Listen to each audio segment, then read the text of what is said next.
Bienvenue sur la chaîne consacrée à la radiesthésie étonnante. Comment emprisonner une onde pour l'empêcher de s'échapper et se concentrer plus facilement sur notre travail? On va voir une expérience étonnante que Louis Turenne nous a fait découvrir il y a déjà plus d'un siècle. Ici, j'ai une petite plaque de cuivre et je vais analyser cet élément avec le pendule. Je pose le cuivre sur le plan de travail et je lance le pendule juste au-dessus dans la zone magnétique.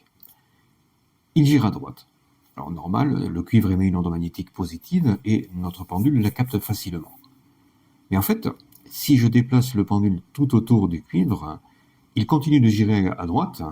L'onde du cuivre s'étend tout autour de la plaque de cuivre, sur une distance qui va correspondre à sa longueur d'onde, qui peut être de plusieurs mètres.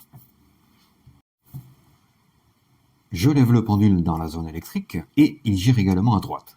Bon, le cuivre émet une onde magnétique positive et une onde électrique positive. On dit que la polarité du cuivre est positive. Alors j'ai travaillé avec du cuivre, mais je pourrais travailler avec d'autres éléments placés sur le même plan de travail. Ici, par exemple, j'ai une plaque de zinc, et si je lance le pendule juste au-dessus, dans la zone magnétique toujours, il gire à gauche. Donc le zinc émet une onde magnétique négative. Dans la zone électrique, si je lève mon pendule, il ne m'indique rien, parce que le zinc n'émet aucune onde électrique. Ok, bon, j'ai travaillé avec deux éléments séparément, mais je pourrais aussi bien travailler sur une dizaine d'éléments à la fois, et vous pouvez très bien imaginer que chaque élément émet sa propre onde, qui risque de se mêler aux autres, et qu'il va être difficile de gérer tout ça.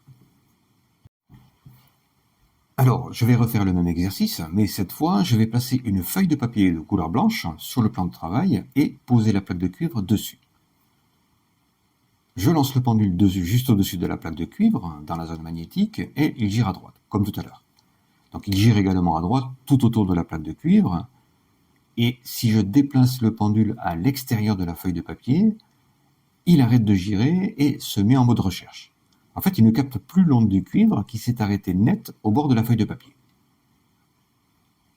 Si je déplace à nouveau le pendule à l'intérieur de la feuille, il recommence à girer à droite. Il a retrouvé l'onde magnétique positive du cuivre. Je sors de la feuille, il arrête de girer. Je reviens à l'intérieur, il recommence à girer à droite. Donc cette simple feuille de papier est une véritable prison à ondes, et quelle que soit l'onde à l'intérieur, elle ne sortira jamais de là. Voilà, cette expérience étonnante nous vient de Louis Turenne, et on verra que ce genre d'expérience, on va en découvrir des centaines, juste pour le plaisir, mais aussi pour commencer à comprendre que la radiesthésie, c'est une méthode étonnante pour capter et domestiquer les ondes. Dans la prochaine vidéo, on verra comment faire une boussole très facilement et la tester avec notre pendule. Une expérience étonnante qui va nous servir pour la plupart de nos travaux futurs. Merci d'avoir suivi cette vidéo et n'oubliez pas de vous abonner.